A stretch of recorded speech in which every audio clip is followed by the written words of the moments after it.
Hi guys, good morning everybody. I am Jagdish Singh with you from fight otomy और मेरे साथ मेरे फ्रेंड विनोद जी मट आज मेरे साथ आए हैं यहाँ पे। हम चर्चा का विषय रहेगा कि क्यों नहीं लोग टेक्सटाइल इंडस्ट्री के अंदर कामयाब होते। तो विनोद जी प्लीज़ बताइए, कोई क्या क्लू आपके दिमाग में आ रहा है कि बच्चे जो आज टेक्सटाइल इंडस्ट्री के अंदर जुड़ते हैं और 2-4-6 महीने के अंदर यहाँ से निकल के रफू चक्कर हो जाते हैं, ऐसा क्या कारण का आपके दिमाग में आ रहा है? तो सर ज़्यादातर क्या होता है कि नए नए खून होता है, जैसे कि बच्चे होते हैं तो उनके अंदर एक जोश होता है कि यार मुझे कामयाब होना है, कामयाब होना है। तो उनके अंदर एक फिरकी होती है, तो वो चलती जाती है कि कामयाबी कहाँ से कहाँ कहीं ना कहीं से लेके आए।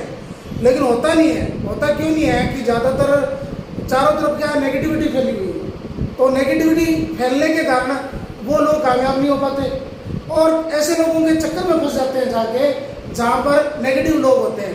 तो नेगेटिव लोगों के चक्कर में आने की वजह से लोग कामयाब नहीं होते।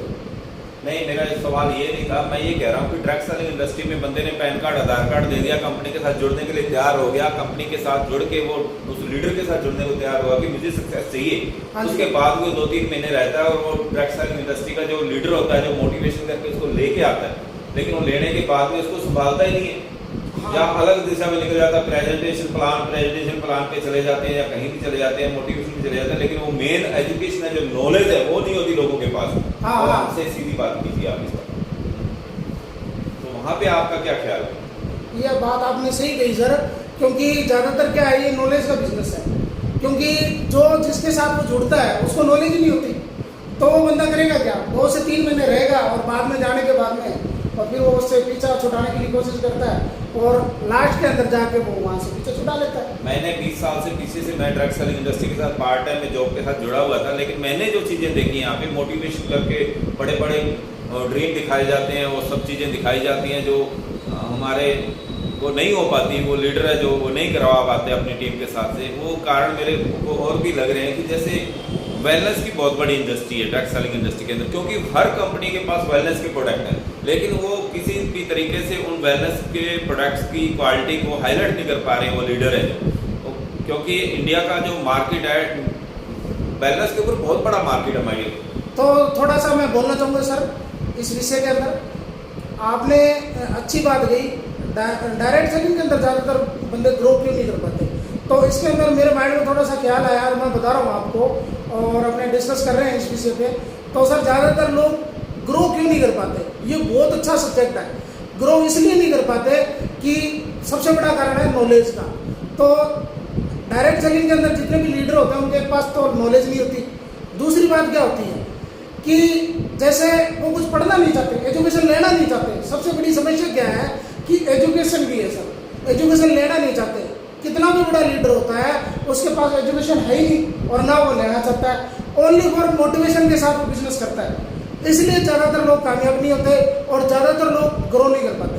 तो जैसे कि मैं कहना चाहता हूँ थोड़ा सा कि अपने ग्रोइंग का सबसे बड़ा मूल जो कारण है वो नॉलेज है सर।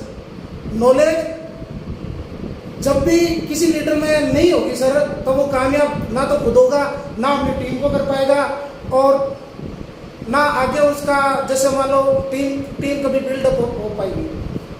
तो मैं ये भी तो ठीक है आपके पास नॉलेज की बात है, लेकिन एक्चुअल में वो आइडियाज़ वो कहाँ से आइडियाज़ इम्प्लीमेंट करे कि वो कामयाब नहीं हो पा रही। क्योंकि ये चर्चा का विषय रहना चाहिए, क्योंकि लोग कामयाब क्यों, इतनी बड़ी इंडस्ट्री है, इतना बड़ा वेलनेस का बहुत बड़ी इंडस्ट्री है, इसी पे काम किया जाए तो क्यों नहीं हम पेशेंट पे ऊपर ही काम कर लें। मान लो कि पेशेंट की हम एक्चुअल में पेशेंट के पास जाते हैं और उसको अपना प्रोडक्ट दे देते हैं, ये 1000 बीमारियों पे काम करता है, लेकिन एक्चुअल में हमें नहीं पता था वो कौन कौन सी बीमारियों पे काम करता है। जैसे मैंने फूड सप्लीमेंट है कोई, क्योंकि ज़्यादातर टेक्सटाइल इंडस्ट्री फूड पे ऊपर काम कर रही है, तो फूड ऐसा ये फूड वाला सेगमेंट है जो ये एक्चुअल में इम्यूनिटी बूस्टर है, ये बीमारियों के ऊपर काम नहीं करता, लेकिन ये सपोर्ट करता है पेशेंट को ऊपर उठाने में बीमारी से।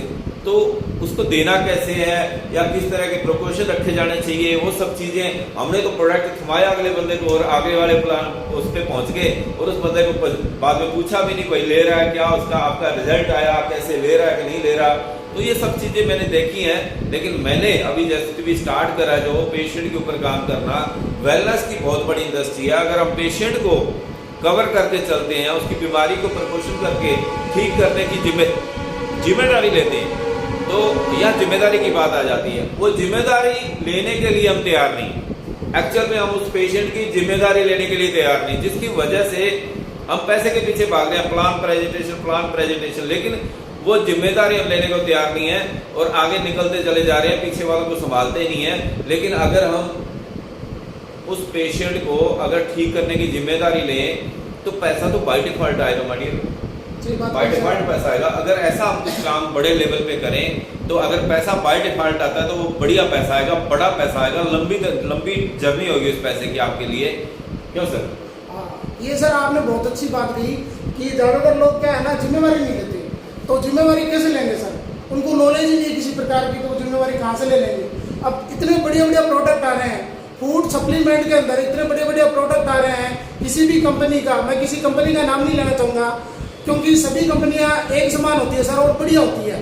जितनी भी डायरेक्ट सेलिंग के अंदर कंपनी आ रही है वो मार्केट के अंदर बढ़िया से बढ़िया प्रोडक्ट उतारने की कोशिश करती है।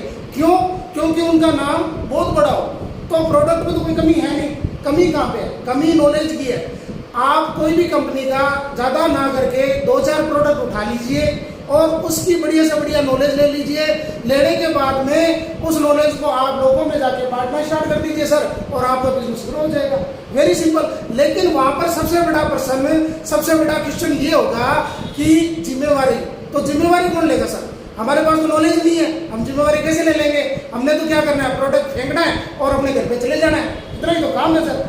ज़्यादातर लोग यही करते हैं सर, इसलिए नेटवर्किंग में लोग ग्रो नहीं हो पाते। क्या मैं सही कह रहा हूँ sir? Yes, thank you very much. आपने बहुत ही अच्छा नॉलेज दिया उन नेटवर्करों को जो सेट वर्कर के रूप में काम करते हैं, सेटिंग करके आगे बढ़ जाते हैं। नॉलेज होता नहीं है, थोड़ा बहुत पैसा कमा भी लेते हैं, लेकिन लंबे प्रोसेस पे नहीं, पैसिव इनकम पे नहीं पहुंच पाएंगे वो कभी भी, क्योंकि इंडियन ड्रग सेलिंग इंडस्ट्री अभी बूम कर रही है, लीगल आ चुके हैं, कानून आ चुका है इसके ऊपर। इसको बड़े ही सलीके के साथ करने की ज़रूरत है, तरीके के साथ करने की ज़रूरत है। बाय डिफॉल्ट बहुत बड़ा पैसा आने वाला है। अगर आप चाहते हो कि ड्रग सेलिंग इंडस्ट्री के अंदर कामयाब होना तो आप वेलनेस के ऊपर बहुत बड़ा काम कर सकते हो। नॉलेज लीजिए। Thank you very much. मिलते हैं नेक्स्ट वीडियो के साथ। Thank you.